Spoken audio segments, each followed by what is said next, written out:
In the next few slides, I will discuss with you how a first order system will respond to some input.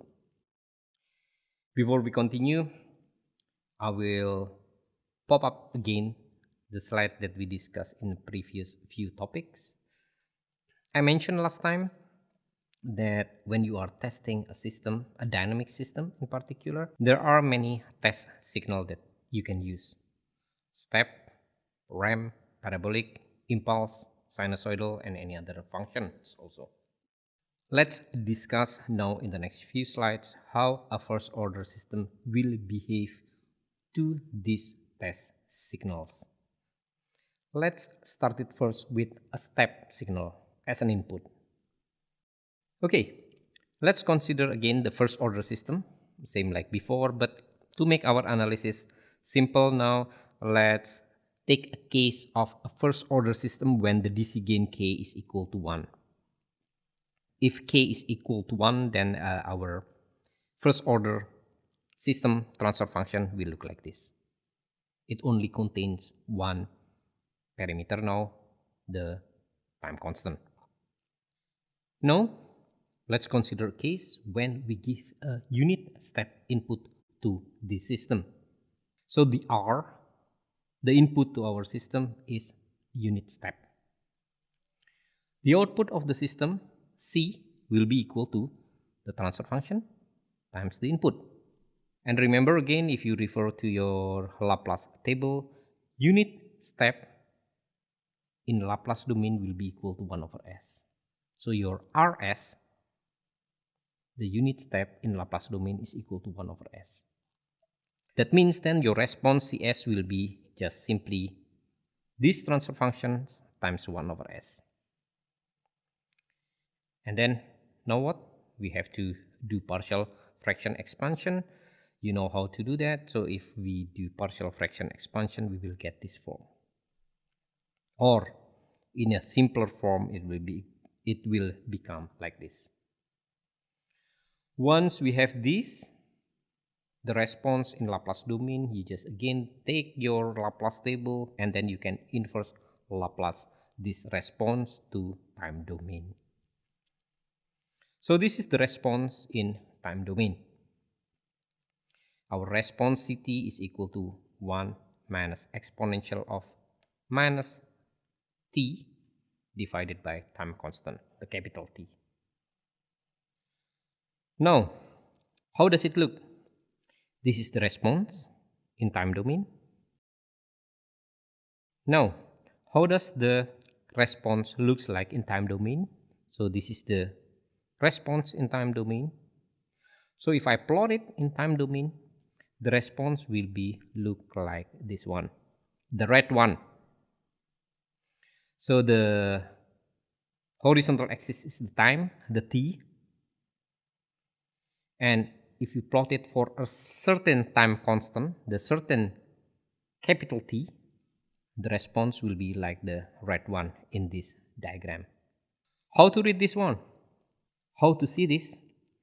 The response is when the steady state condition is achieved, when your response is coming to the steady state condition, the response will be equal to 1. But the response is also evolving in time, starting from 0 at the beginning. It keeps increasing until it is equal to the steady state value of 1. And this is the nice thing. When your time is equal to the time constant is the parameter of your first order system, the response at this time, when your time is equal to the time constant, will be equal to 63.2% of the steady state value. So in this case, when the steady state is equal to 1, when your time is equal to the time constant, the value will be equal to 0.632. Similarly, of course, when your time is equal to 2 times of the time constant, the response will be equal to 86.5% of the steady state value. So at this point, the value will be equal to 0.865. Same thing also when your time is equal to 4 times the time constant, the response will be equal to 0.982. 0.982 is pretty close to 1, so sometimes I just consider when the time is equal to 4 times of the time constant, then the response has already reached the steady state value. So this is what I mentioned just now in the previous slide. Based on the response that we discussed just now, time constant, we can say, is the time needed by the response to reach 63.2% of its steady state value. So when time is equal to the time constant, again time constant is the parameter of your first order system, so the response of when t is equal to the time constant is equal to 0.632. And when time is equal to 4 times of the time constant, the response will reach 98.2% of the steady state value. So it's pretty close to the steady state value already. What we can conclude here again, when time constant, the parameter of your first order system, is large, then the time needed by the system to reach the steady state value will be longer. That means when time constant is large, your response will be sluggish, will be slow. The larger the time constant, the slower the response. On the contrary, of course, imagine when time constant is small, the time needed to reach the steady state value, this is considered to be close to the steady state value again. When time constant is small, the response will be faster because the time that you need to reach the steady state value will be shorter.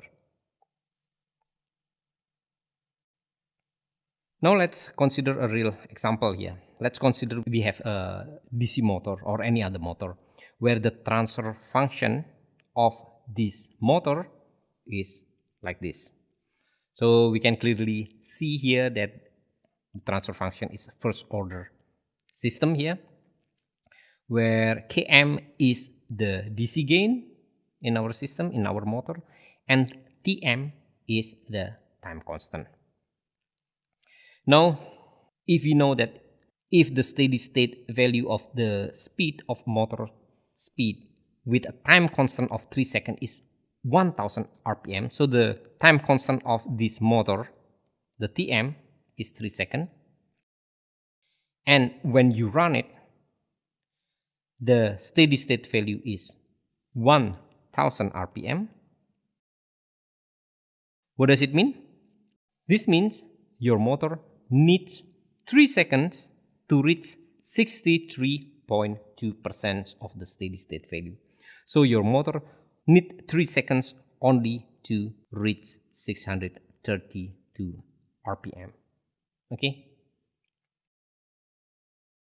So, of course, like what we discussed before, the smaller the time constant of your motor, the faster the response of your motor. So, it will need a shorter time for your motor to reach 632 RPM when you have a smaller time constant in your motor.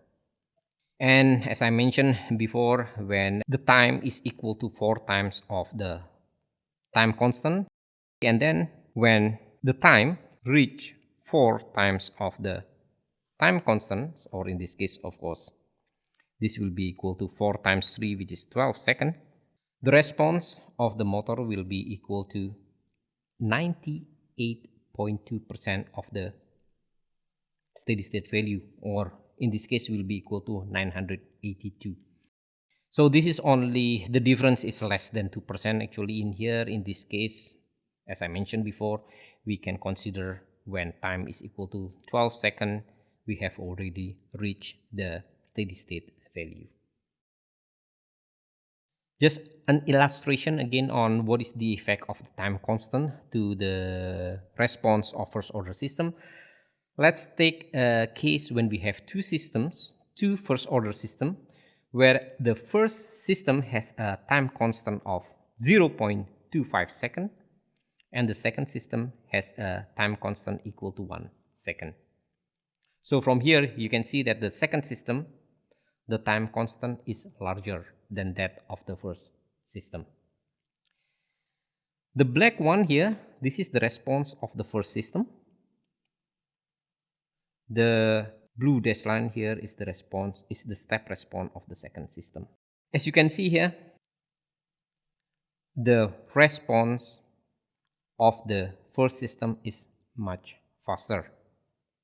It takes a shorter time to reach the steady state condition compared to the time needed by the second system to reach the steady state condition. Okay, so this also concludes what we discussed before, that the larger the time constant, the slower the response of your system. Now, what is the effect of the first order parameter to the steady state value? Let's take the same case again. We have a unit step input to the system here. So we give a unit step input. Okay, this is just a side note for you. In some textbook, unit step input sometimes is represented by this notation, 1 between bracket t.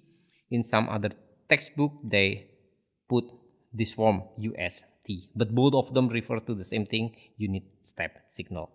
Now let's consider a generic case of a first order system that contains two parameters, K and T, DC gain and time constant. What is the effect of these two parameters to the steady state response? When we give a unit step input, the response in a steady state condition, you can evaluate it using the final value theorem. The steady state value of your first order system, you can evaluate it using a final value theorem. This part basically is the response, your CS, which is obtained from the input, the step input multiplied by the transfer function. And then when you are going to evaluate the final value, you just have to multiply it again by S, and then you take limit S to 0. This is how we use final value theorem. So this S will cancel this S, of course, and then at the end you will get your final value of the first order system under unit step input is equal to K. So what can you conclude from here? The steady state value of a first order system under unit step input is characterized by the DC gain only. So from here you can conclude the time constant will define the speed of the response, the one that we discussed before in the previous slide. The larger the time constant, the slower the response. The smaller the time constant, the faster the response. But the steady state value is determined by the second parameters, the DC gain.